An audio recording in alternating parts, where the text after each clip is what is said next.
Hello दोस्तों, आज का टॉपिक है परिवार को परिभाषित करें तथा इसकी मुख्य विशेषताओं का वर्णन करें। परिवार मानव समाज की आधारभूत संस्था है। मानव समाज का इतिहास परिवार का ही इतिहास है। मानव जीवन के प्रारंभिक काल से ही परिवार उसके साथ है। चार्ल्स कुले ने परिवार को एक ऐसा समूह माना है जिसमें बच्चों के सामाजिक जीवन और आदर्शों का निर्माण होता है। इस तरह परिवार व्यक्ति को सामाजिक प्राणी बनाने का महत्वपूर्ण साधन है। मानव जीवन के अस्तित्व को बनाए रखने के लिए जो प्राकृतिक नियम इन प्राणियों पर लागू होते हैं, मनुष्य भी उनका अपवाद नहीं है। अपने अस्तित्व को बनाए रखने के लिए उसे अनेक प्राकृतिक नियमों का पालन करना पड़ता है। इसे समाजशास्त्रियों ने सहज स्वभाव कहा है, जिससे अस्तित्व की रक्षा होती है। लेकिन इसके लिए मनुष्य जिन कार्यों को संपन्न करता है उनके मुख्य दो रूप है। कुछ कार्य ऐसे हैं जिन्हें मनुष्य एकाकी पूरा कर सकता है, जैसे भोजन करना। इसके विपरीत कुछ कार्य ऐसे हैं जिन्हें दूसरों के सहयोग के बिना करना कठिन है, जैसे काम वासना की पूर्ति इत्यादि। इस प्रकार परिवार एक आधारभूत संस्था है जिसमें मनुष्य के जीवन की विविध आवश्यकताओं की पूर्ति होती है। परिवार का अर्थ एवं परिभाषाएं। पश्चिमी समाजशास्त्री एल्मर ने अपनी पुस्तक सोशियोलॉजी ऑफ फैमिली लिखा है कि अंग्रेजी शब्द फैमिली लैटिन के फैम्युलस शब्द से बना है, जिसका अर्थ है एक ऐसा समूह जिसके अंतर्गत माता पिता, बच्चे, नौकर और यहाँ तक कि दास भी आ जाते हैं। लेकिन इस शाब्दिक अर्थ से परिवार का वास्तविक अर्थ स्पष्ट नहीं होता। डनलॉप का मत है कि परिवार की कोई सार्वभौमिक परिभाषा नहीं दी जा सकती। किसी समाज में एक पत्निक प्रथा है तो किसी समाज में बहुपत्नी, किसी समाज में स्त्री पुरुष और बच्चों तक ही परिवार को सीमित किया जाता है तो किसी समाज में इनके अलावा नौकरों और दासों को भी परिवार में सम्मिलित किया जाता है। प्रमुख समाजशास्त्रियों ने परिवार की जो परिभाषाएं दी है उनमें से कुछ परिभाषाएं निम्नांकित है। Doctor D.N. मजूमदार ने परिवार को परिभाषित करते हुए लिखा है, परिवार ऐसे व्यक्तियों का समूह है जो एक छत के नीचे रहते हैं, जो रक्त द्वारा संबंधित होते हैं और स्थान, स्वार्थ तथा पारस्परिक कर्तव्य बोध के आधार पर समान होने की चेतनता या भावना रखते हैं।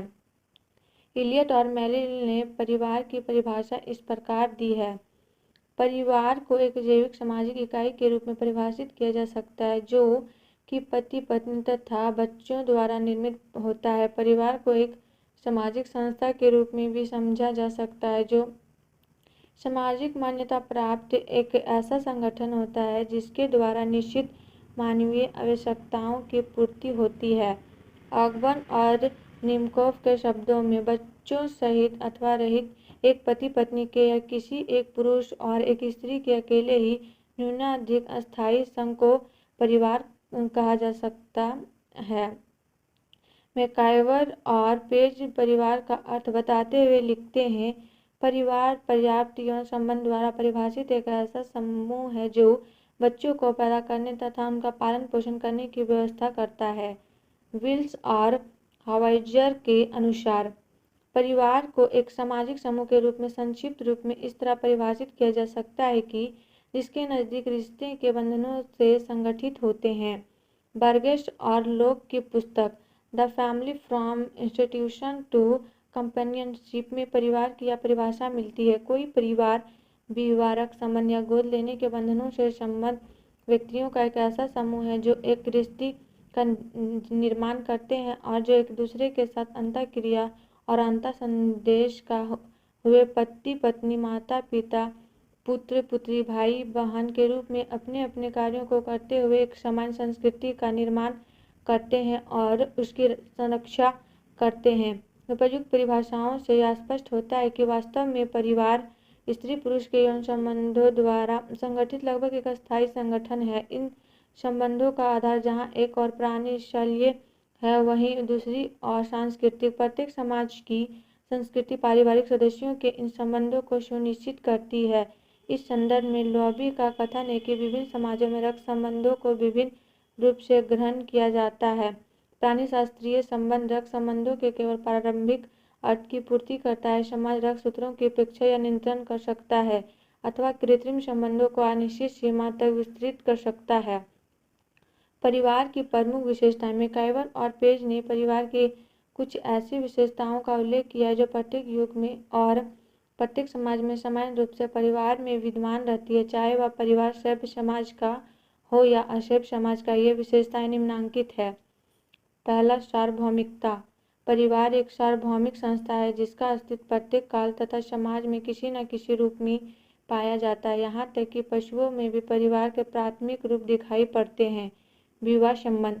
किसी परिवार को उत्पत्ति स्त्री पुरुष के वैवाहिक संबंध में होती है। संबंध समाज द्वारा स्वीकृत होता है। इसके आधार पर उनमें यौन संबंध स्थापित होने के फलस्वरूप उत्पन्न संतान को मिलाकर परिवार का निर्माण होता है। भावात्मक आधार। एक ओर जहाँ परिवार के अंदर सार्वभौमिकता है, वहीं दूसरी ओर इसमें मूल भावात्मक प्रवृत्तियों की प्रधानता होती है। वात्सल, प्रेम या स्नेह ऐसा भावात्मक उद्वेग है जिनसे परिवार संबंध होता है। इन तत्वों द्वारा परिवार के सदस्य एक दूसरे से जुड़े रहते हैं।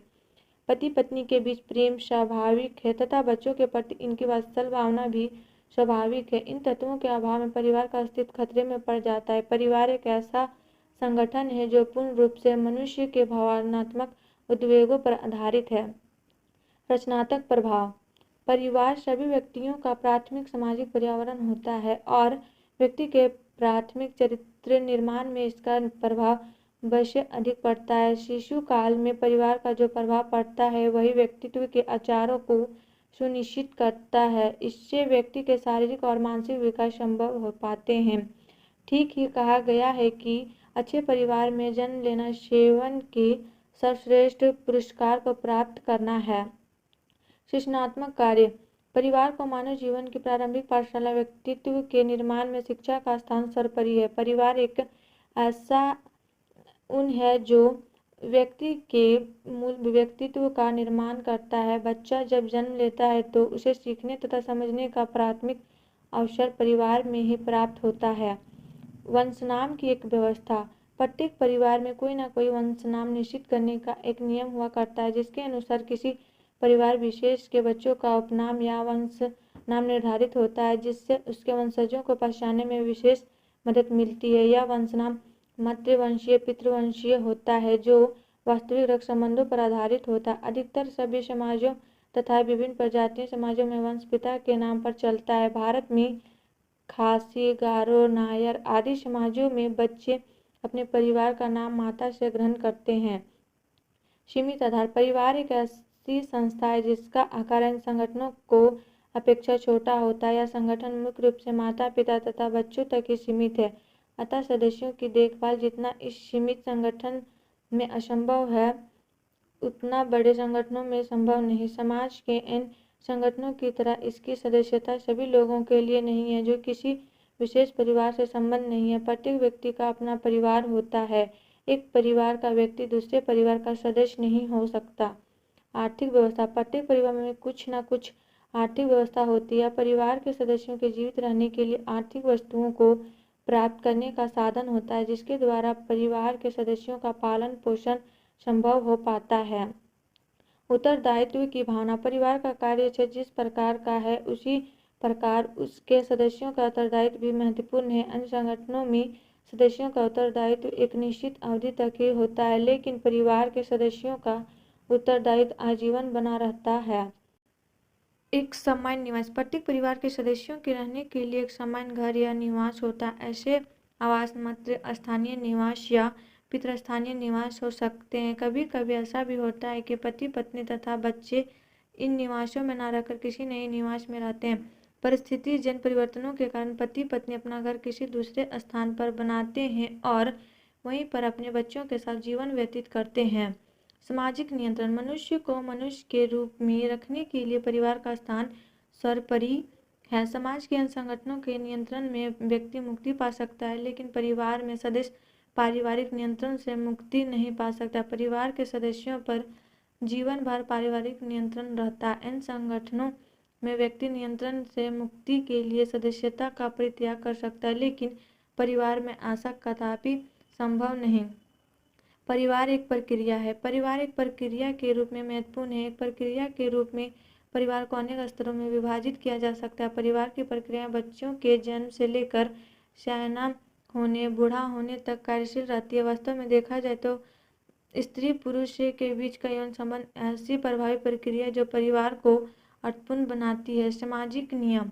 परिवार पर समाज को प्रखर दृष्टि होती है। सामाजिक प्रथाएं, सामाजिक निषेध और कानून परिवार की रक्षा करते हैं। विशेषकर आधुनिक समाजों में ऐसे अनेक नियम हैं जिनके अनुसार मनमाने तौर पर ना तो विवाह संबंध स्थापित हो सकते हैं और ना वो तोड़ा जा सकते हैं। उदाहरण के लिए भारत में विवाह अधिनियम के अनुसार विवाह तभी वैध होगा जब विवाह के समय किसी भी पक्ष का जीवित जीवन साथी ना हो। इसी प्रकार विवाह विच्छेद भी कुछ निश्चित अवस्थाओं में मान्य है। और आप लोग को वीडियो अच्छी लगी तो please like and subscribe my YouTube channel and share जरूर करें।